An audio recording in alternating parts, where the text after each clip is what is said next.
Hello everyone, I'm here to do my favorite books for 2024. I have 8 books here and I'm going to talk about them in no particular order. I think I have a good mix of graphic novels, fiction, non-fiction.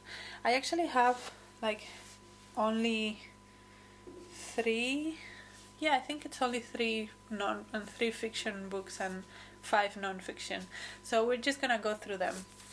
The first book I have is Larger Than an Orange by Lucy Burns, and this is I think it's the author's. It's difficult to know if it's the author's experience or it's based on her experience. This is about a woman that falls pregnant by this not very serious guy, and she wants an abortion, and she has an abortion, and then it's like the spiraling thoughts that she has after she has an abortion and how she feels guilty, and she doesn't feel like she should have abortion should be an option, even though she always knows, and she absolutely knows that was always the right thing for her. There is still something that feels wrong in herself about it, and I think it's a very interesting and not balanced but very real way of looking at abortion, because it's not that having an abortion is not necessarily the easy way out. Sometimes it is really difficult to go through that mental gymnastics of explaining that to yourself, even if you think that abortion should be legal.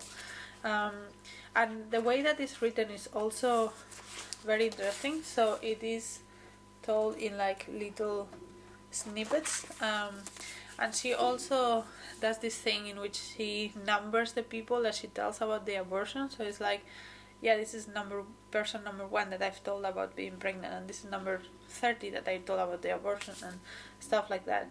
And it was just very raw. It felt very raw and very real, and I think it is a very valuable perspective to add to the abortion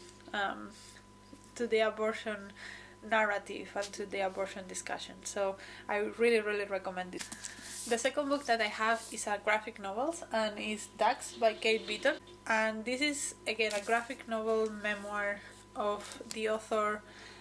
When she finished college, she had a huge debt. She's Canadian, she's not American. I didn't know that Canadians also ended up with massive debt after college, but she does. And so the way for her to pay it off the easiest is to go to the oil sands in Alberta and works there for 2 years, and it is a massively toxic place, especially for a woman. And this has a lot of humor, but also has a lot of rawness in it. There is one section, see if I can find it, in which she could just express the things that happened to her so well by just images. I don't know if you can see, but that is the moment something horrible happened to her, and then she closed the door and she just falls like that, and then the black page. That kind of super raw, super emotional thing that she's able to do with this very graphical medium, it was amazing. And the conversations about feminism were amazing, and the conversations about how it is to work in a place like this. It was kind of relatable, but also just amazing. And at the end, she does have an afterword in which she explains, because at the end of the book she also starts realizing about the consequences that these oil sands have on the environment and on the native communities of the land in Canada. And that is a very small part of the book at the end, and then she has an afterword explaining I know this is a small part, but this was not my experience, and she didn't have that perspective when she went, and maybe that's why she left at the end of the book. She leaves the oil sands, and maybe that's because the dissonance between what she felt was right and what she was actually doing with her life was too much. But she said she was telling it from the perspective of where she was at the moment in which she was in the oil sands, and she was not aware of those things, and it's not her story to tell.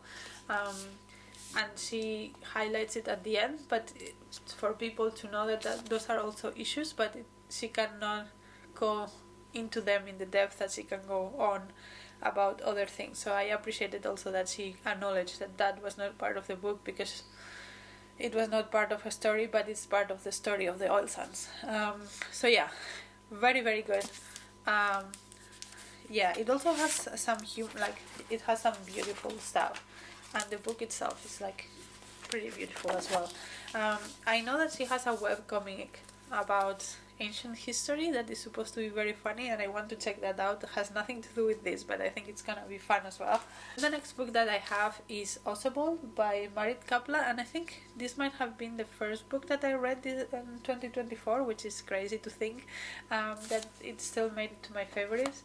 But this is, so the author is from this small village in Sweden called Osebol, and she just did some interviews with the inhabitants of that place, and kind of basically gives you an idea of what rural life is and the realities of it, not like the romanticized stories, but the fact that people want to stay in their houses because it's their tradition, and it's also some people want to live, some people come from the cities because they want the peace, and how difficult it is to live in rural areas because of how little support those areas get. So like things like hospitals and schools and things like that, and jobs make people move to the cities when they don't want to, but also because the people that remain in the villages are getting older.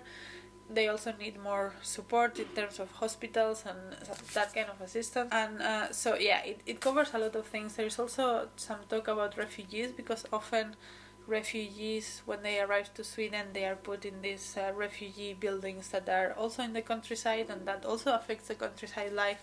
And yeah, it is very interesting. And the way that it's structured, if you see in this page, there's all these little squares, and that's each square represents a house in the village. There's always one that is highlighted, and that's like the house that we are interviewing at the moment, the people that we are interviewing.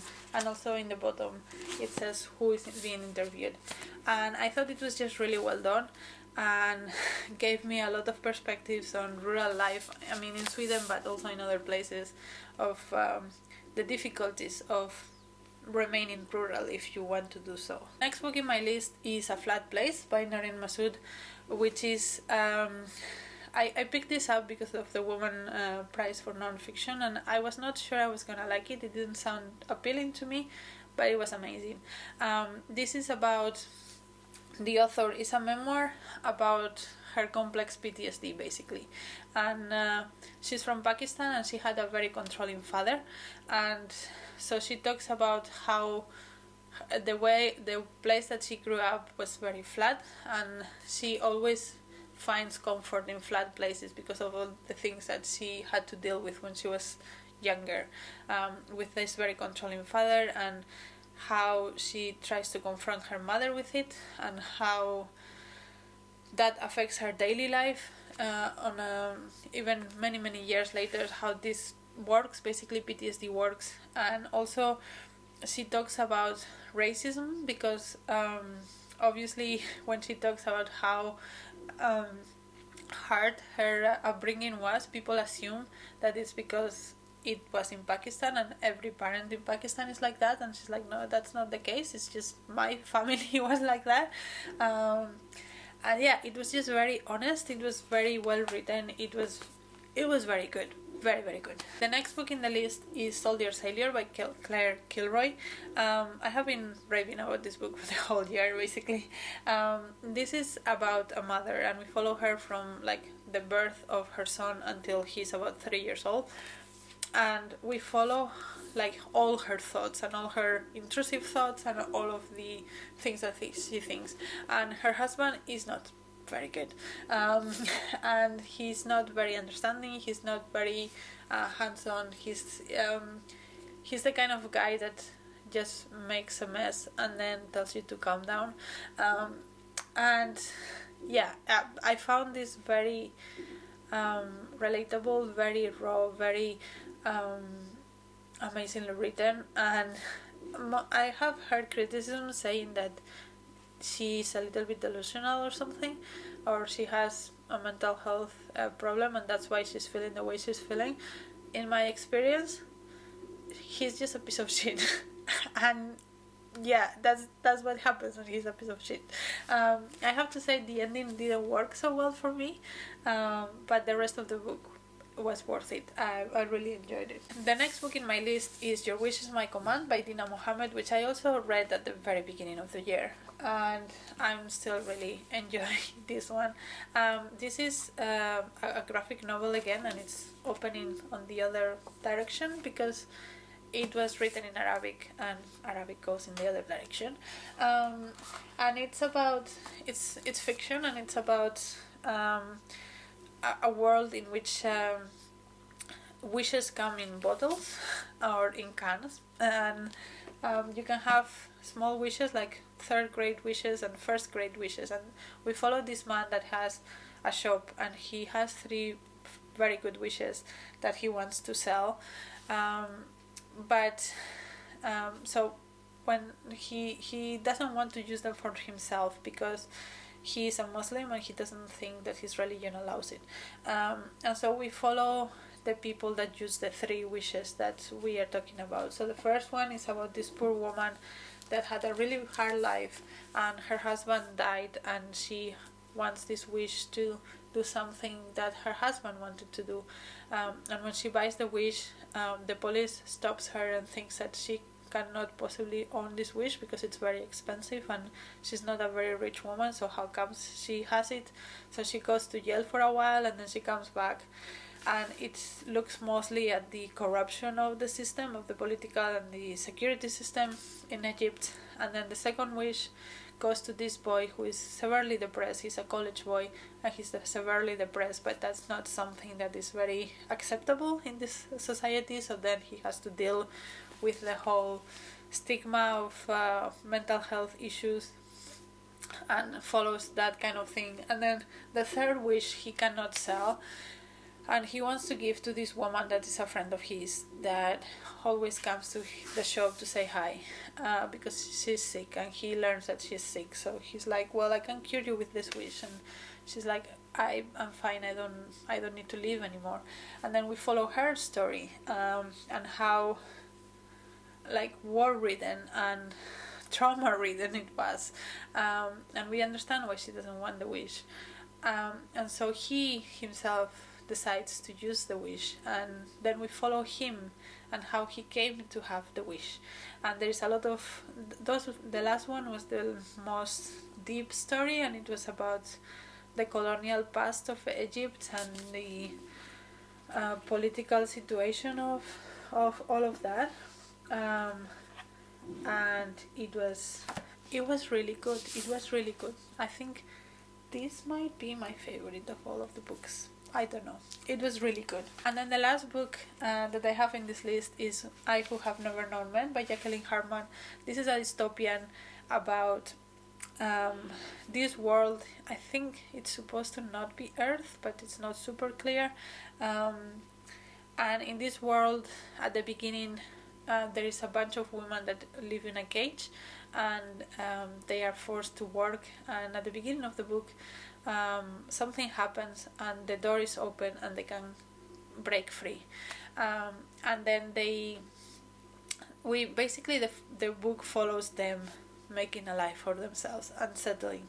And the main character, which this is written in first person, which I didn't know, and it made me a lot more closer to the story.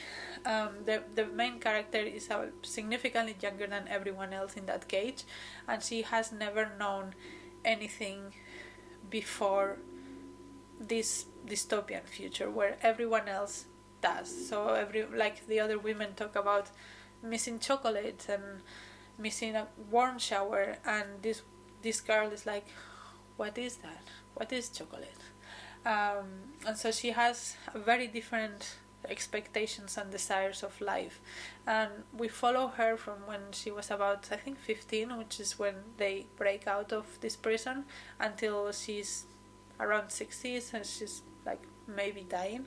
And in this period of time, she spent a long time with the women in the cage, and then slowly these women died because they were old, and so she also spends a very significant amount of time just by herself in this world, and she starts exploring and trying to understand what happened to the world and how the world worked before they went out of the cage. And we never get full answers, we just get her perspective, so it's not like we get this world building around it.